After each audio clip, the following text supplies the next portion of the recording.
I'm Ray Mofield, and we're on the air once again with our oral history broadcast. And we're visiting in Union Hill at the home of Mr. and Mrs. Jessie Cornwell.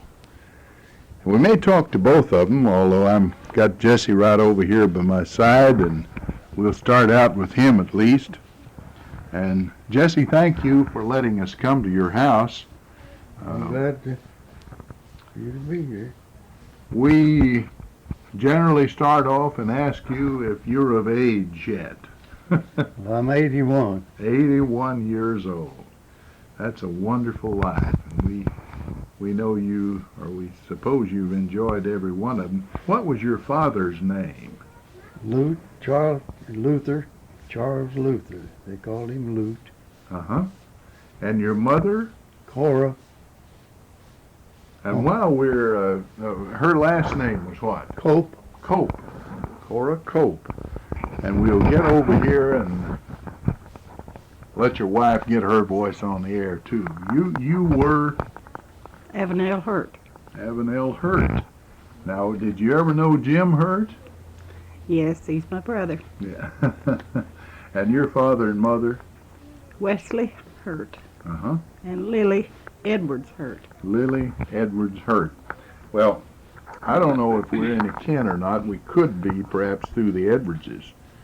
An interesting thing, my great-grandfather, who was Howell Edwards, married a woman named Ely Cope, and it might have been a different set of Copes, or they might have been related to your Cope. Well, Mr. Wesley always said he was kin to everybody up that way. All the Copes. Uh-huh. All right, so you're 81 years old. Were you born in this part of the country? Right here. Right here, about this place. Our old place is right up here next to the church. Mm-hmm. And as he's pointing, we're near the Union Hill Church of Christ, and I see that you have some records here of the Union Hill Church, which says it was organized in Marshall County, Kentucky, October the 17th, 1891. And I have heard and read somewhere that they called it Union Hill because it took some members of the old church, which had been Liberty, and some who had met at Wadesboro, and they united those two, and it made it Union Hill. Yeah.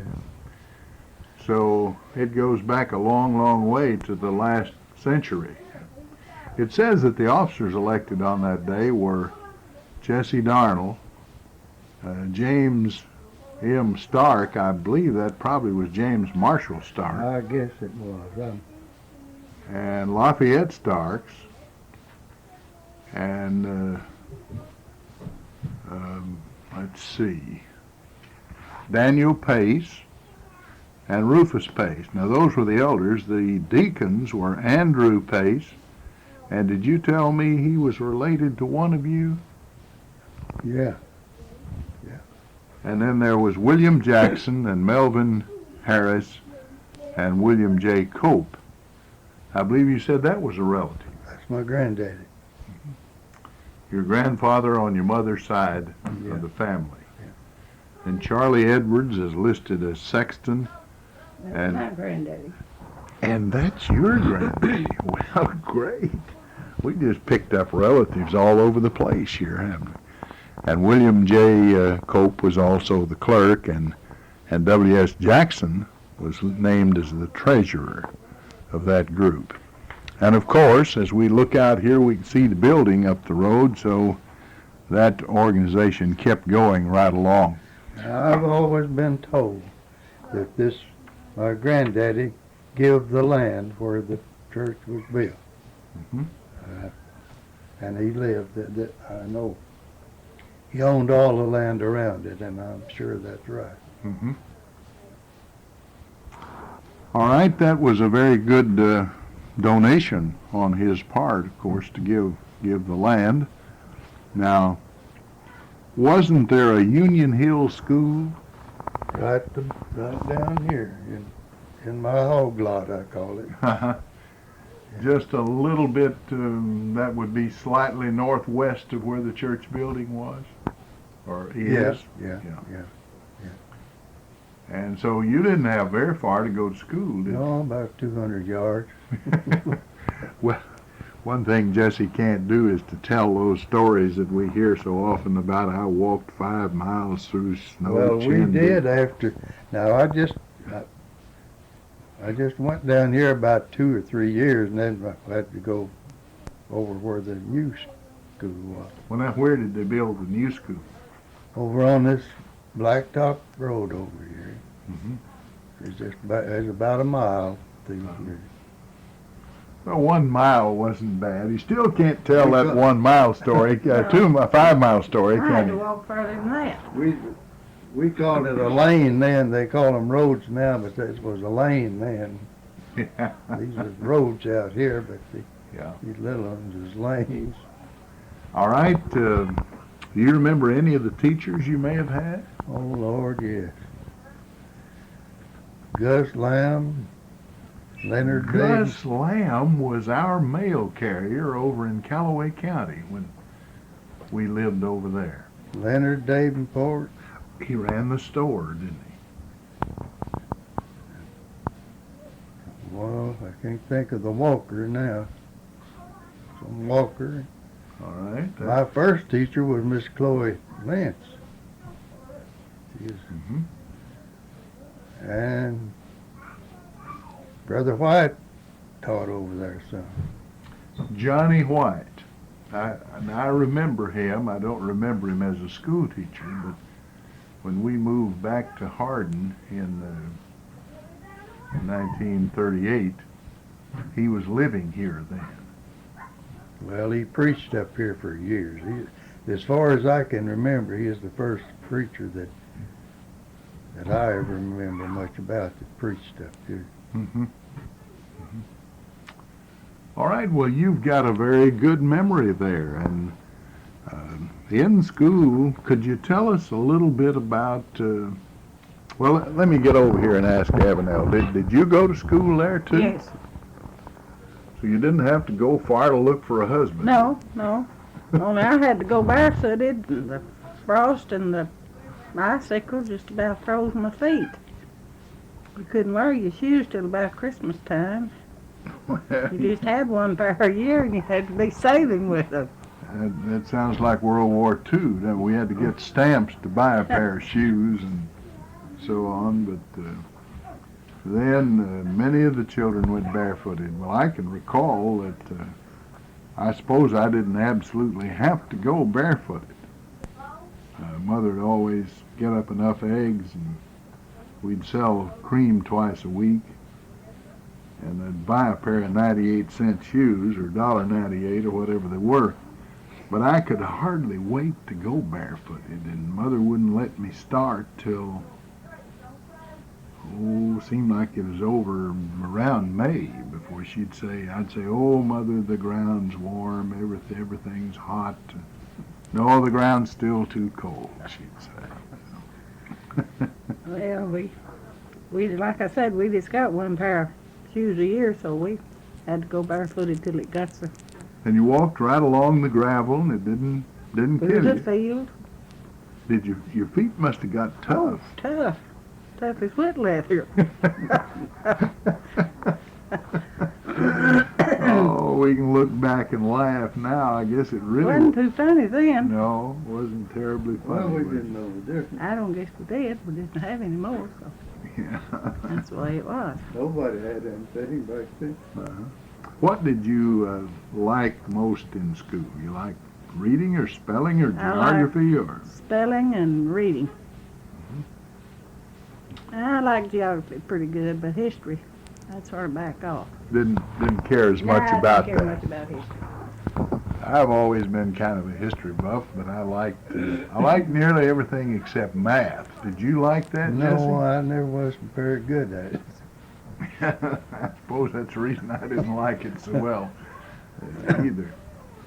Now, I always liked recess. What did you do at recess? Well, we played games, ball, all kinds of little old games. Sometimes we'd play fox and dogs. fox and go so far he'd get out and we wouldn't get back in time for books.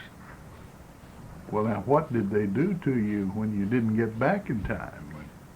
Did they ever use a paddle? Paddle once in a while. That very thing happened to me one time. I happened to be one of the fastest runners, and that particular day we ran so far that we didn't get back till school had been started about a half an hour, and the teacher really laid it on us. A fellow named Hugh Hurt. And boy, he warmed us till we couldn't sit still that afternoon. Oh, we played all over the place at recess. We'd always go plumb down here on the creek. There's an old boy that went to school that he couldn't stand it if he wasn't the first one to get in when the bell rung. And we'd get him off down there and catch him and hold him till the bell rung, then turn him loose. See him run up that hill. Yeah. Oh, we had a lot of fun in those days. It might not have been as fun as that boy, though. No, he didn't. No, he's like me. He wasn't real bright no way. Well, you didn't have a lot of money, you've said, so what kind of things did you make that were used as toys? Did you ever hear of a hickory whistle? I've made a many one of them. Cornstalk horses. Mm-hmm. How'd you go about making that hickory whistle? Well, you just took the sap had to be up, so you just skin that. It'd be in springtime then. Yeah, and you just cut you a notch here, and you'd cut that The bark around and then slip it off. Slip it off. Then you Cut your little wooden plugs to go in that notch you made in your thing. Then you could, the air came through there and out the notch made a hole. Yeah. And then that whistled about like a policeman's whistle. Oh, some of them was loud, yeah. You done a good job. You could referee a ball game. Oh, yeah. Well, did you ever see or plat a hickory bark whip? Yeah, I made them too. Yeah. And there you'd cut out the wood, slip off the bark, and just leave enough for a handle. Yeah, and then split your bark down so you could plat it, you know. Plat it up. Now, didn't that thing dry out and get hard as rock pretty soon? Yeah. Well, how did you keep it pliable? Oh, we'd wet them once in a while. Did you ever stick one in let it lay in the pond overnight? Yeah. Well, I can see you've been there then. You know what was going on. Yeah, there's a branch right beside the schoolhouse, and we'd sometimes leave them in the branch all night. Now, you were relatively near Peggy Ann Spring, weren't you? About 200 yards from it, the house was. Now, when I can remember that, there were people from all over Callaway and Marshall County, and even some would drive out of Paducah on Sundays and go to that swimming pool. Mr. Redden owned it when I knew about it. And I don't know whether he made it or... Oh, yeah, he made it. Well, there wasn't nowhere else to go then. There wasn't no lake over here, swimming pools at Hardin, or I don't suppose at Murray. So they was it. That's the first one is ever in this country. They'd come there in, just droves every day. Mr. Redden got a lot of dimes out of that. Oh, yeah. You got to get in there, charge you a dime for swimming, or a quarter if they furnished the suit. You swim all day if you wanted to. Didn't care how long you how stayed. long you stayed. I guess some people brought picnic lunches. Oh, they up on the hill. And It was cleaned off. They had picnic tables. And now he sold, in later years at least, candy bars. yeah, they Cold had drinks. what they called a stand there, and they sold cold drinks and candy and chewing gum and stuff like that. Hmm. I don't know if he ever made sandwiches or not. I don't I think don't he did. think I don't much think they He did. finally had ice cream Hmm. to go with it. Do you remember how long that operated? I've tried to think when it. Goodness. Well, it Years. stayed open until the lake was built. Uh-huh. Then they, people got to go in there. So it is essentially, I guess it ran up till about World War II, maybe a little bit It was later. Later than that, yeah. The lake, the dam went into full operation, as I recall, about 1945. It started on a small scale with one generator, about 44 along in there. And I remember that President Truman dedicated it in October of 1945 because I did the broadcast on that. Well, there was crowds down there because, as far as I know, that was the first swimming pool that there was around anywhere. Evidently, it was one of my friends in Paducah. His dad ran Wolf's Jewelry Store. His name was Lynn Wolf. I worked with him at WPAD, and he used to tell me they'd drive out here, even from Paducah. Yeah. So it was quite a center of attention in those days. Well, let's get over here to Avenel again, and let's see. Could you tell us some things about your ancestry? Or I see you've got some records Well, there. What are these about? It's just about kind of stuff like that.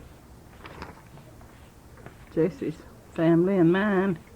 Well, His mother was Cora Cope. Uncle Sam, Hey, I mean, oh, yeah, I thought you talking about my grandmother. no, I was talking about Mammy Corey. Well, yeah. She was Sam and Nancy Ann Cope's daughter. mm-hmm. Well, you go ahead and just talk a little while about some of that you've got written down there. And Talk as loud as you can. Each one of us can't have talk. he had a twin sister, Bessie, Mm-hmm. married Cooger Darnell, That was me that had twins. You had the twin sister. and brother Jim, married Undine. Mm-hmm. Kate married Joe Henry. Kaylee didn't marry anybody, and Velma married Mitchell Andrews. Mm-hmm. Jessie and me married in November the 6th of 1929. And we have... Now, I was going to ask you where you met him, but I've found out you went to school together, so you knew him about all your life then. Well, we lived over there where Charlie's pal bought. Our old place was there. Now on Highway 80. Mm-hmm. Yes. And, of course, he lived up here, and he'd come across the field, and he'd be a-plowing, and he'd take time out to stop. There's a little gap in the fence, and he'd wave at me. Oh. Then he'd make another round or two, and then he'd wave again. There was an attraction Yeah, there. somewhere along the line. And we had 3 children. All right, tell us about your children. Well, Marion Nell, the oldest one, married Nick Smith. Mhm. Shirley Sue married Lehman Henson. And Donald Pat married Becky Snow.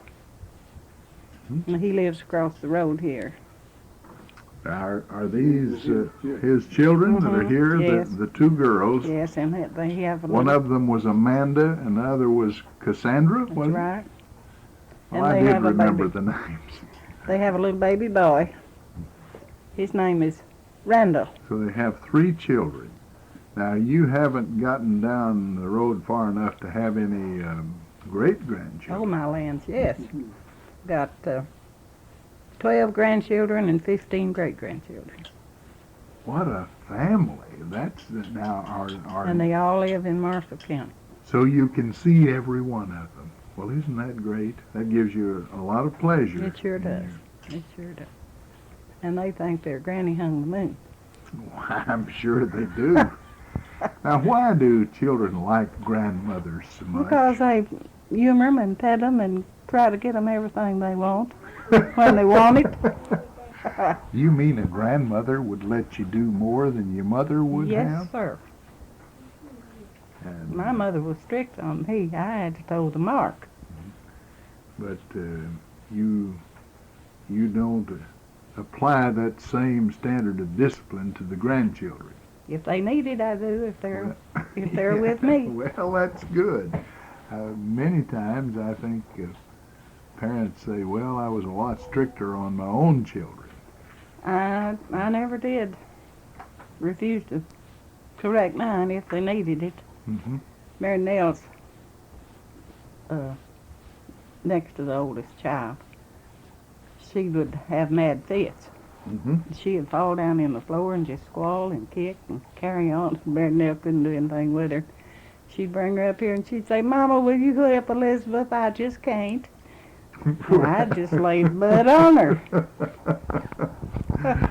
Yeah, well, I've often thought my mother whipped me usually with a razor strap. Dad he shaved with a straight razor.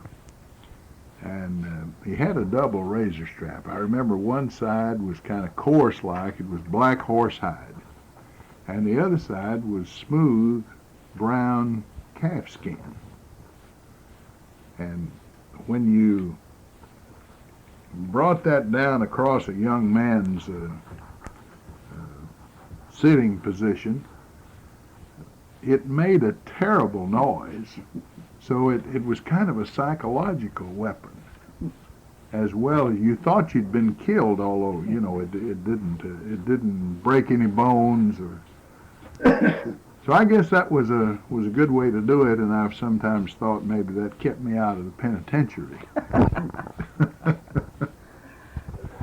Well, you go right ahead. When we first married, we lived in a little old house that was up above the spring right down here. Mm-hmm. And the cracks in the floor was so wide you could see the chickens walking around under there. A lady this week Snow on told the me ground. that she saw chickens. Oh, we did. And We like to froze in that house. I've told that story, which was true about my family. But the younger people don't seem to They don't believe seem it. to think it's true, but it sure was. Then we lived in a little old shack right up here behind the church that belonged to Mr. Lee Redden. He called it his apple house. Mm-hmm. We lived there for a while. And then we moved to Dexter, and we lived up there for a while. And then we lived at Hardin in part of Aunt Rosie Hurt's house Mm-hmm. after Uncle William died. Mhm. And then we started to build this house in 1940. Now, how many brothers and sisters did you have, Avenel? I had 3 brothers and 2 sisters. no, I had 3 sisters. Oh, Patsy yeah, and no, there's 4. Oh, there's 3. Did you ever work on the farm any? Did I ever? Is that any tobacco? No, we didn't have tobacco much. Mhm. We planted watermelons and peas and That sounds good to me. I love Corn and- watermelons. tomatoes. Well, you wouldn't have wanted to plant them for my daddy. Well, why? Well, the hill had to be half knee high, and you just put 4 in the hill, and you made a square, and then put 1 in the center. Mhm. Then you push the seed down just as far as your finger would go. And when we'd get through, our fingers would be gashed open there. You had to press it Oh, down you with had to your push finger. them then. all the way. Yeah. He was blind, but he could tell whether we was doing it right or not. Well, isn't that amazing? Tickles me to death. You often wonder how people who are blind or those who are deaf, they compensate in some other way. Yeah. His hearing must have been sharp. I don't know what it was, but he knew what's going on. Yeah. And he knew if you was doing it like you was supposed to or if you wasn't. Do you know any other funny stories you could tell along that line? Well, we used to have a apple tree out in the yard, a June apple tree. And I'd start eating them as soon as they got big enough to see. Of course, Mother caught me. Well, she went in and told Daddy, and he told me that he's going to whip me if he caught me up in that tree anymore. So I caught Mother busy one day, or lots of days, and I'd just climb up in that tree and I'd eat the apple off the core and leave the core hanging on the tree. I've never heard of that. Well, he said don't pull them. That's when he's going to whip me if I pulled them. So if I ate them off the core and left the core hanging, he couldn't whip me. Wasn't that clever? I would never have thought of that. So you outsmarted him. I outsmarted him that time, but if he'd ever caught up with me, It would have been too bad. it'd have been too bad for me. Oh, We had lots of fun. We'd pick peas all during the day, and then we'd all gather around the fireplace and shell till night. And Mother would be there, and she was just about this tall. Mhm. The boys would have to cut her a chair off to Mhm. make it short enough for her feet to reach the floor. And we'd sit there and shell peas and sing till way in the, were you kin to Dayton Hurt? well, a little bit. I have to say, he's my brother. Yeah. I just happened to think about the Happy Five Quartet Yeah. that he had. Yeah. It was on WCBL for a long time. Yeah, there was Rule, and Ruthie, and Gracie, and Pansy, and Jim, and Dayton, and me. Dayton lived in Wadesboro, I believe, when we lived there one year on Ruby Edwards's farm. Yeah, they lived up there a while with Mr. Connor. Uh-huh. And now they live at Hardin behind the church. So I can remember Dayton, and Caddy Brown, of course, Caddy was always into something. he was a fixture as far as Wadesboro was concerned. They couldn't have done without him up there. Raised every generation of kids. I used to crawl up in his lap and say, "Would you tell me a story?" Did you ever see anybody that loved children any better than No, I him? don't think I ever did. Not to have any of his own. That's right. He was greatly missed by several generations. He just loved everybody, it seemed. You walk to Hardin every day. I believe he did. I think every day that I can Well, yeah. ever remember. Well, And we lived, well, as I said, we moved to what I call the Booker Farm. Now, some of the older generation called it, the Greenfield Place, was it? I believe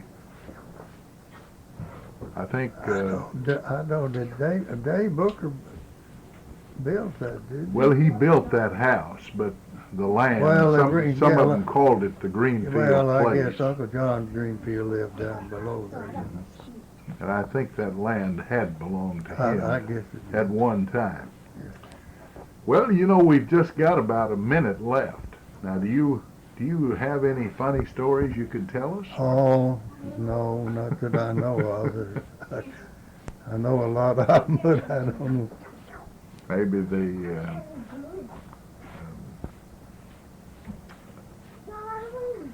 did you used to go to pie suppers? Oh, yes. Ice cream suppers, And candy pullings, and play parties? play parties. And All kinds of things of I that said nature. all of that. Do you remember your first radio? No, not really. Some of the old programs I can recall were I know we had Lum and Abner the earphones to. on the so first I one that you them, remember. Probably an Atwater Kent. yeah. Oh, yeah. Yeah, that Lum and Abner and all them old.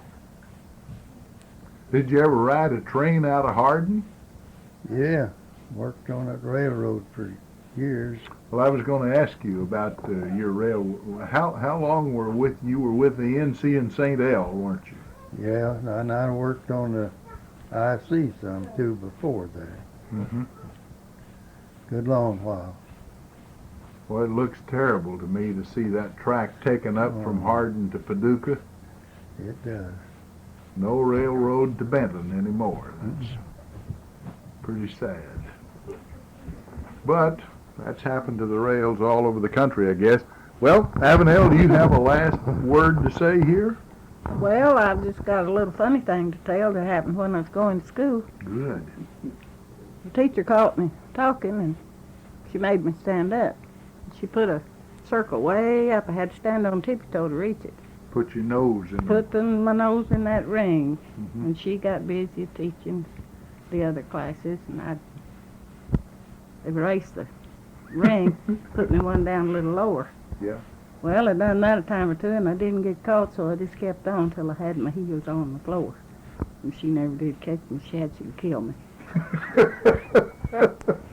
Well, that is a good story, and that's a nice place for us to stop here, I guess. I'm Ray Mofield. We've been having our oral history visit, and we've been visiting the Jessie Cornwell family at Union Hill. We return you now to our studio in Benton.